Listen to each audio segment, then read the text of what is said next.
સુરત શહેરના લિંબાયત વિસ્તારમાં કેટરિંગના બહાને 14 વર્ષની સગીરાને મહારાષ્ટ્રના સોલાપુરમાં વેચી દેનાર અને 5 મહિનાથી ફરાર મુખ્ય સૂત્રધાર ફજ્જો અને તેના દિયરની લિંબાયત પોલીસે ધરપકડ કરી। સુરત શહેરના લિંબાયત વિસ્તારમાં 14 વર્ષની સગીરાને મહારાષ્ટ્રના સોલાપુરમાં વેચી દેવાના ચકચારી કેસમાં પોલીસને મોટી સફળતા મળી।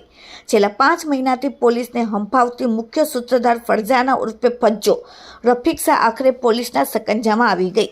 લિંબાયત પોલીસે બાતમીના આધારે પનોલી ખાતે દરોડા પાડીને ફરજાના અને તેનો આશરો આપનાર તેના દિયર આરિફ યુનુસ શાહની ધરપકડ કરી છે। ઘટનાની માહિતી પ્રમાણે લિંબાયતની વસાહતમાં રહેતી 14 વર્ષની સગીરાને તેને પડોશમાં રહેતી નૂરી શેખ અને ફરજાનાએ લાલચ આપી હતી।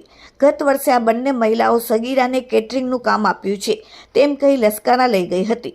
જોકે ત્યાં કામને બદલે સગીરાનો સોદો કરવામાં આવ્યો હતો। આરોપીઓએ સગીરાને શોએબ નામના શખ્સને 50,000 રૂપિયામાં વેચી દીધી હોવાનો પ્રાથમિક તપાસમાં ખુલાસો થયો હતો। લશ્કરામાં શોએબ નામના શખ્સે સગીરા પર બળજબરી કરવાનો પ્રયાસ કર્યો હતો, પરંતુ સગીરા તાબે ન થતાં શોએબે પોતાના રૂપિયા પરત માંગી સગીરાને રવાના કરી હતી। ત્યારબાદ નૂરી અને ફરજાનાએ બીજો ગ્રાહક શોધ્યો। સગીરાને મહારાષ્ટ્રના સોલાપુરમાં એક હિન્દુ યુવક સાથે 2 લાખ રૂપિયામાં પરણાવી દેવામાં આવી હતી।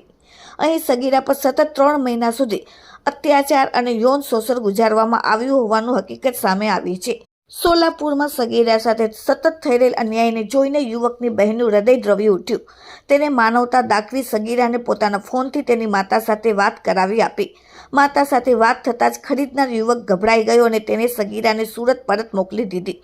સુરત આવ્યા બાદ સગીરાએ પોતાની આપવીતી જણાવતા સમગ્ર માનવ તસ્કરીના રેકેટનો પર્દાફાશ થયો અને 25 નવેમ્બરે મામલો પોલીસ સ્ટેશને પહોંચ્યો હતો। આ કેસમાં અગાઉ નૂરી શેખ અને તેના પતિ વસીમ શેખની ધરપકડ થઈ ચૂકી હતી, પરંતુ ફરજાના ફરાર થઈ ગઈ હતી।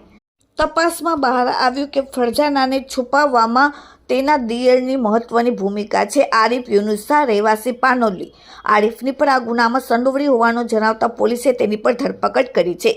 લિંબાયત પોલીસના સબ ઇન્સ્પેક્ટર કે ચૌધરી હાલ આ નેટવર્કનો અન્ય તાર શોધવા તપાસ કરી રહ્યા છે।